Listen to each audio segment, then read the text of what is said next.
4, day 2 is where we are at. Really 2 things that I want to cover. The first and the majority of the lesson is on the topic of reference angles. And then I'm going to go back to, on the very last slide, a problem similar to what we did in day 1, and there's a little element of using trig identities that I kind of want to talk through, and I want to make sure that you're okay with that. Okay. Here is what we have. 3 diagrams. I'm gonna draw each one of them, but I'm going to do it so that our angle theta is in a different quadrant every time. And I'm going to leave off quadrant 1 because that's just not a very exciting case. But the topic is reference angles, and what that definition is basically stating is more or less that every single angle has one. Okay? Every single angle has this angle that we'll call theta prime. That's its reference angle, and it's always formed by the same 2 sides. And a big part of using reference angles is that you know them when you see them. Okay, which really, if the angle is in a specific quadrant, the reference angle kind of looks the same every time. Okay, it's always formed by the terminal side and the horizontal axis. So if I'm in quadrant 2, there's my terminal side, and the horizontal axis is like the x-axis. So right there in red, we see theta prime. Okay, so there's theta prime, angle and reference angle. If we had an angle down in quadrant 3, it would look something like this. Same 2 sides, terminal side, and the horizontal axis. And if we're down in quadrant 4, our reference angle would look like that. Okay? Notice in the definition, a reference angle is always acute. So it's always going to be between 0 and 90 degrees. Now, if you mark it correctly, you should just see that that just happens, that it always ends up being an angle less than 90. Because again, really those 3 cases we have here kind of covers every single possibility.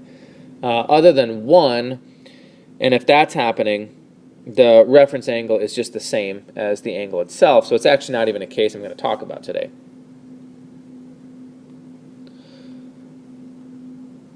All right, so 2 more parts to reference angles. The second of which here is, let's find them. Basically, all we're going to do now is similar diagrams to what we just did above, except now we're going to throw some numbers on them. It's really the only thing. So let's go through and do each of these, but let's look at the angles, and then we'll go do all the reference angles. So in fact, on all of these, I can mark my initial side. It's always where we start. It's a great thing about the initial side, that it just never moves. 300 degrees. All I would want you to recognize with that is that it's down in quadrant 4.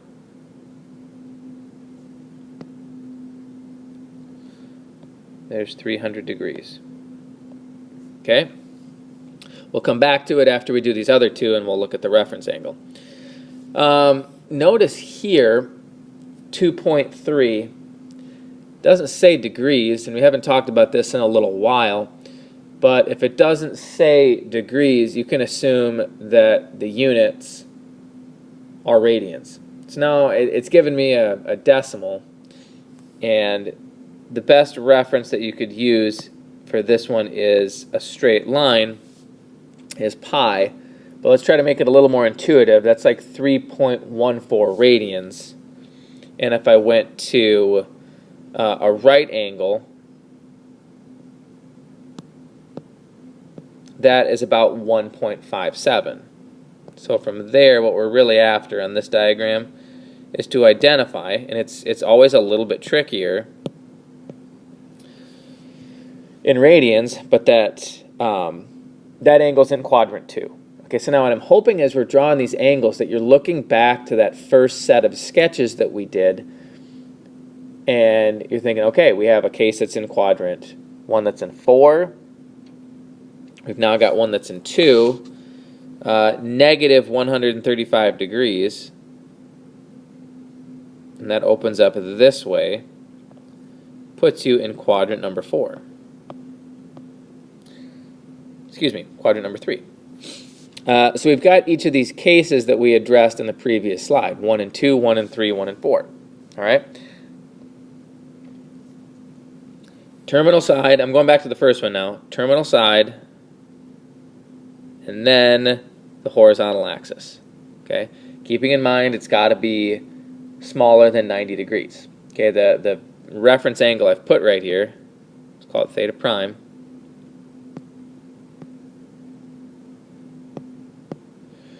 should look just like the diagram that we did. Now we're going to put a value with it that angle is 60 degrees. You know, if my original was 300, that one has to be 60. For diagram number 2, we're right here. Okay, and theta prime for that one, if we went all the way to pi and then we could take away the angle that we had, it would be about 0.84.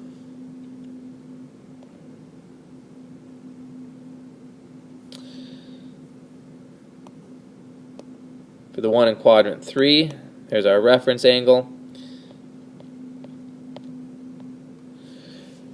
We need another 45 degrees to get to negative 180, so the reference angle would be 45. Okay? So in these first 2 slides, we've kind of covered 2 basic ideas. Number 1, what reference angles are. Okay, think back to our definition on the first slide. And number 2, you know, on a diagram, how to find them.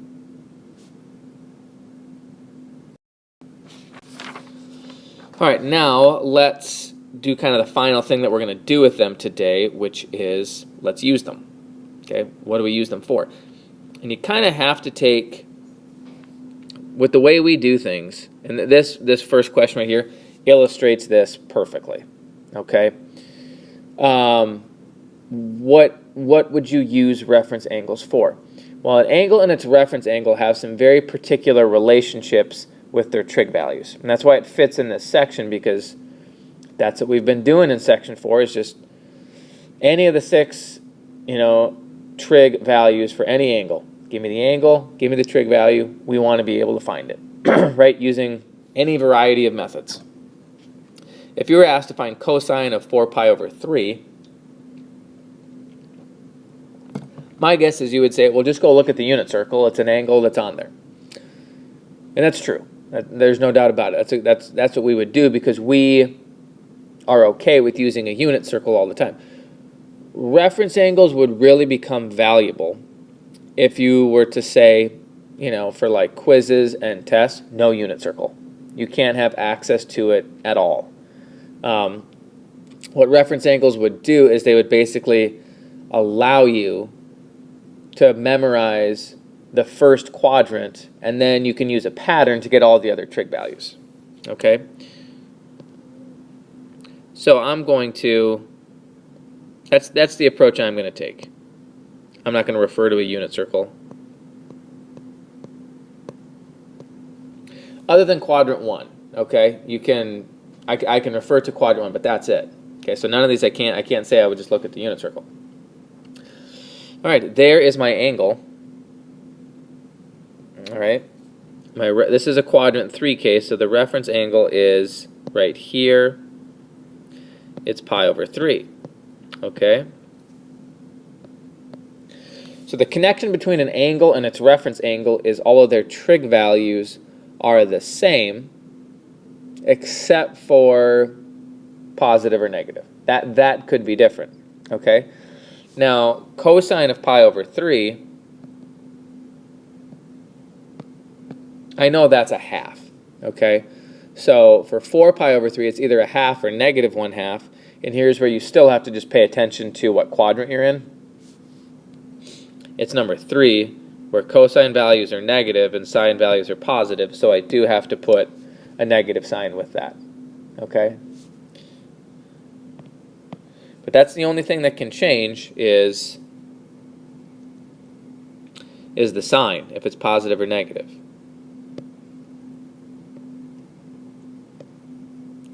There is negative 210 degrees.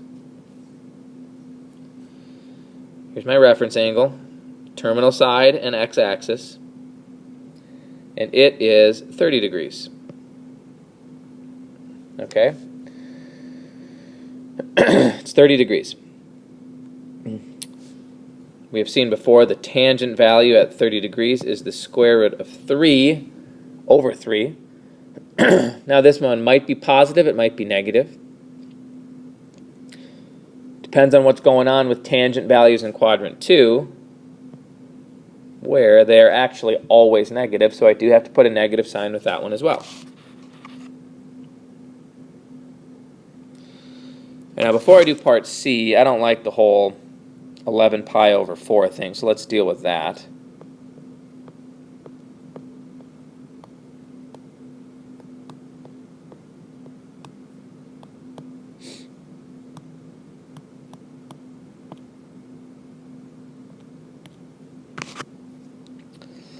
All right, so it's really at the same spot as 3 pi over 4. Which bottom line is this one also puts us in quadrant 2. Now I'll mark it as the original all the way around, do a loop-de-loop. Okay, and that will really be 11 pi over 4. Still got the same reference angle. And we can think of this as really being at 3 pi over 4. So what we have left to get to a straight line is pi over 4. Okay? What we have left is pi over 4. Cosecant is the reciprocal ratio for sine. Okay? So let's actually think about positive or negative first. It's in quadrant 2. And sine and cosecant values are positive in quadrant 2. Right? This is the case where it's negative, positive. And I'm really looking at the y-coordinate. So I go to pi over 4, and I'd see the square root of 2 over 2, but I would flip that.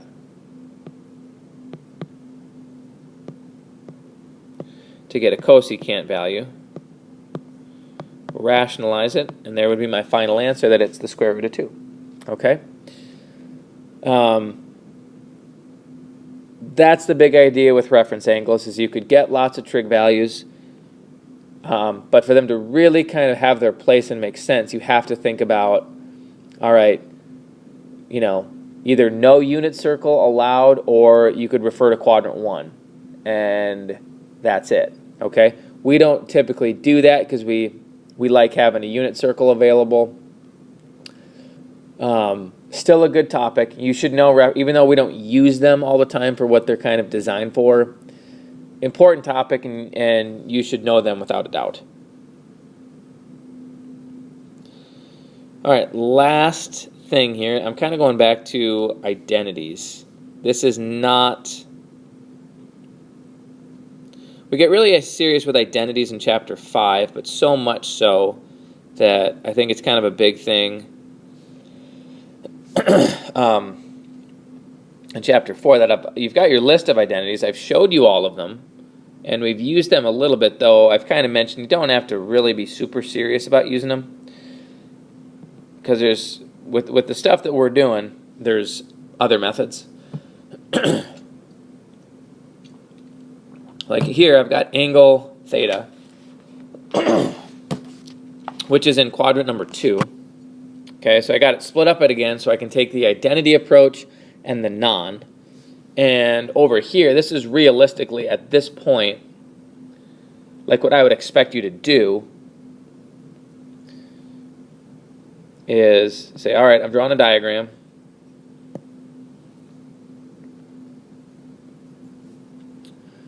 I'm in quadrant 2, right? I'm going to draw on this little right triangle. However, here's theta. It's somewhere between 90 and 180 degrees. But from the sine value, I know that my y value is 1. I know that my R value is 3, and then I could say, all right, 1 squared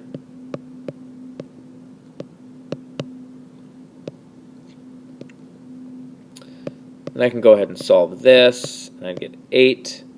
And this is really actually the same thing I want to address with the identities. Okay, because a diagram could be a little bit sneaky with this too, because you may forget here that when you take a square root, you really have a positive or a negative. Okay, and we're in quadrant 2. I'm going to simplify the square root of 8 as well. You really want the negative answer. You don't want the positive because this is a quadrant where the x-coordinate is negative. Okay? So now to answer these two questions, I could say, sure, because I've got my diagram, so once you have x, y, and r, it's kind of game over. There's cosine.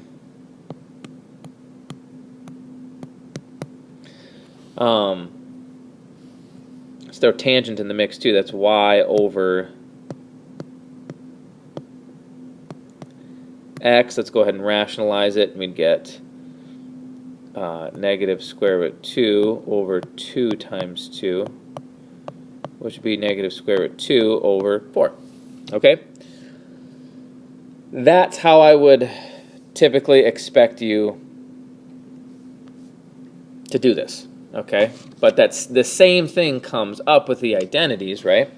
Because we'd have, all right, I'm going to start with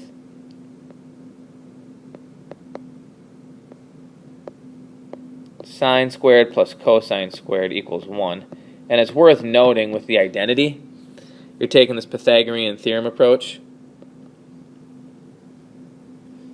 These two methods actually are more similar than they are different, really. That you're really kind of doing the same work that you did to get that x value.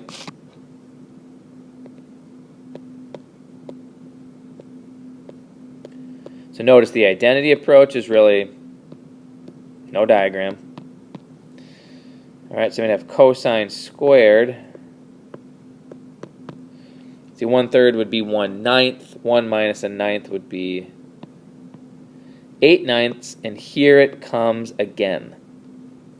Cosine, after we take the square root, would be plus or minus the square root of 8/9. And that's probably the best approach to take, is to remind yourself when you take the square root, you have two possibilities every single time. Because the concern is here, if it's the negative and you don't write out both possibilities, there is a decent chance you'll forget the negative and you'll just put it as positive every time. But if you write out both, now you can think, okay, quadrant number 2, their x-coordinates are negative, y are positive. Okay, this is a cosine value, so I'm looking to that x-coordinate. I want negative square root 8 over 3, which would be negative 2 square root 2 over 3, and oh, look at that, we get the same thing, except wait a minute, no we didn't. Negative 2 square root 2 over 2. Hopefully you caught that.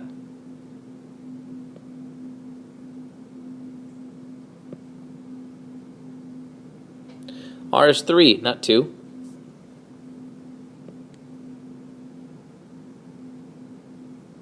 Definitely should be 3. Okay? So we do end up getting the same thing. That R value is coming from right there. All right? But I also want to show you this with tangent. If I were to take the identity approach, this doesn't come up every single time. It doesn't. Right? So once I have the correct sign for the cosine value, okay, now I'm doing sine, which is 1/3, over cosine, which is negative 2 square root 2 over 3. I also know what I should be getting here. It's right there. But if I have the right positive and negative signs for cosine and sine, shouldn't have any worries here. This should be, You know, I can see I've already got the negative sign in my answer.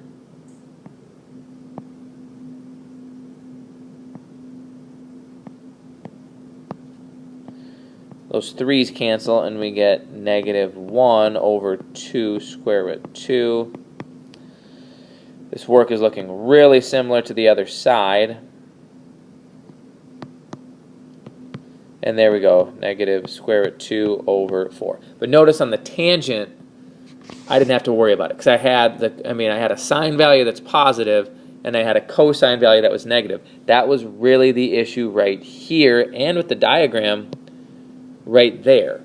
That when you take that square root, it gives you two possibilities, and this is a case where you want the negative.